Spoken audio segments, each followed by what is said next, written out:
हम कहां से आए? ये एक ऐसा सवाल है जो हर इंसान के ज़हन में कभी ना कभी जरूर आता है। ये सवाल सदियों से चला आ रहा है और हर कल्चर, हर सिविलाइजेशन ने इसके जवाब को अपने तरीके से ढूंढने की कोशिश की है, जिसको फिलोसोफर्स, कहानी करने वालों और साइंटिस्ट सबने सोचा है। हर किसी ने अपने अपने नजरिए से इस पहेली को समझने की कोशिश की है।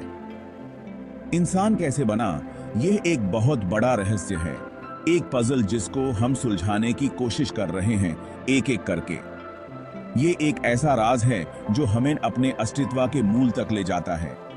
हजारों सालों तक स्टोरीज और लेजेंड्स ही इसका जवाब थे, जो हमें अपने पुरखों के बारे में बताते थे।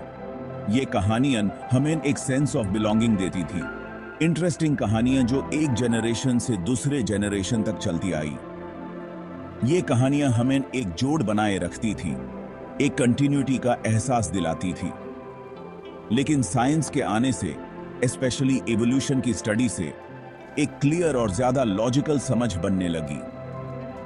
साइंस ने हमें नए टूल्स और टेक्निक्स दिए जिनके जरिए हम अपने पास्ट को और अच्छे से समझ पाए। डीएनए एनालिसिस और फॉसिल रिकॉर्ड्स ने हमें वो सबूत दिए जो हमारे पुरखों के जीवन और उनके विकास के बारे में बताते हैं।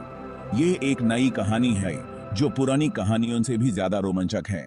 हमारी कहानी सिर्फ पृथ्वी तक सीमित नहीं है, बल्कि ये पूरे ब्रह्मांड की कहानी है। एक कहानी जो बिलियंस ऑफ ईयर्स पहले शुरू हुई थी, जब एक छोटा सा बिंदु फटकर इस विशाल ब्रह्मांड का रूप ले लिया। आज भी हम इस कहानी को समझने की कोशिश कर रहे हैं, नए नए सवालों के जवाब ढूंढ रहे हैं। ये एक सफर है जो कभी खत्म नहीं होता, एक जर्नी ऑफ डिस्कवरी।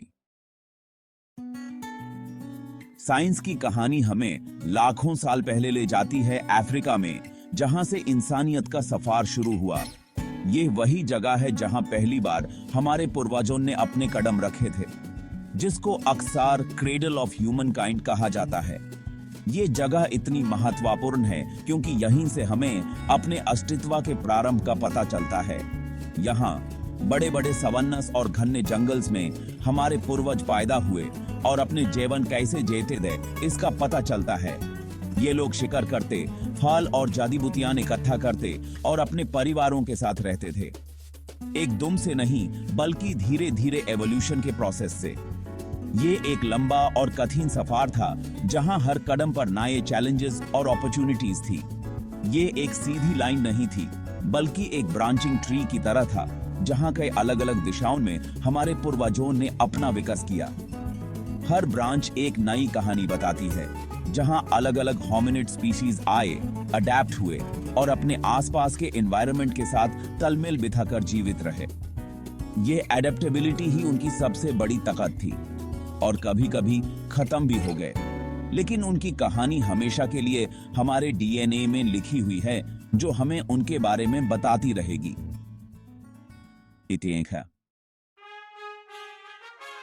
लेकिन एक लीनिएज ऐसा था जिससे हम बने, होमो सेपियंस। हम में ऐसा क्या खास था? एक इंपॉर्टेंट चीज थी बाइपेडलिज्म, दो पैरों पर सीधा चलने की क्षमता। इसे हमारे हाथ टूल्स यूज करने के लिए फ्री हो गए, जिससे हमारे दिमाग का विकास हुआ। बड़े ब्रेन्स की वजह से हम कॉम्प्लेक्स लैंग्वेज यूज करने लगे, एब्स्ट्रैक्ट सोचने लगे और सोशल कोऑपरेशन करने लगे। जी। सेक्शन 4, मिथ्स एंड लेजेंड्स, कहानियों का जाल। साइंस हमें अपनी ओरिजिन समझने का फ्रेमवर्क देता है, जहां हम अपने डीएनए और एवोल्यूशन के जरिए अपनी कहानी को समझते हैं। वही मिथोलॉजी अपनी इंटरेस्टिंग कहानियां पेश करता है, जो हमें अलग अलग संस्कृतियों और उनके विश्वासों से जोड़ता है। हिंदू कॉस्मोलॉजी में ब्रह्मा, जो क्रिएटर गॉड हैं, के बारे में कहा जाता है कि उन्होंने ह्यूमंस में जान डाली और उन्हें अर्थ के एलिमेंट से बनाया। ये कहानी हमें बताती है कि कैसे पृथ्वी के तत्वों से इंसान का निर्माण हुआ। एंशिएंट ग्रीक्स का मानना था कि प्रोमीथियस ने मैनकाइंड को क्ले से बनाया और उन्हें जीवन दिया, जबकि नॉर्स मिथोलॉजी क्रिएशन का क्रेडिट ओडिन और उनके ब्रदर्स को देती है, जो अपने विश्वास के मुताबिक इंसान को बनाने और उन्हें जीवन देने के लिए पृथ्वी के तत्वों का इस्तेमाल करते हैं। ये सब कहानियां हमें ये समझाती हैं कि हर संस्कृति में अपने ओरिजिन को लेकर अलग अलग विश्वास और कहानियां हैं जो हमें एक समृद्ध और विविड टैपेस्ट्री ऑफ टेल्स देती हैं। सेक्शन 5, कभी न खत्म होने वाला हैरत का सफर। अफ्रीका में हमारे सिंपल से बिगिनिंग से लेकर आज अर्थ पर डोमिनेंट स्पीसीज होने तक ह्यूमन काइंड का सफर एडेप्टेशन, इनोवेशन और क्यूरियोसिटी की पावर को दर्शाता है। हम एक ऐसी स्पीशीज हैं जो कॉस्मोस में अपनी जगह जानना चाहती है, अपने पास्ट के रहस्यों को सुलझाना चाहती है और अपने फ्यूचर की संभावनाओं को एक्सप्लोर करना चाहती है। Thanks for watching my video.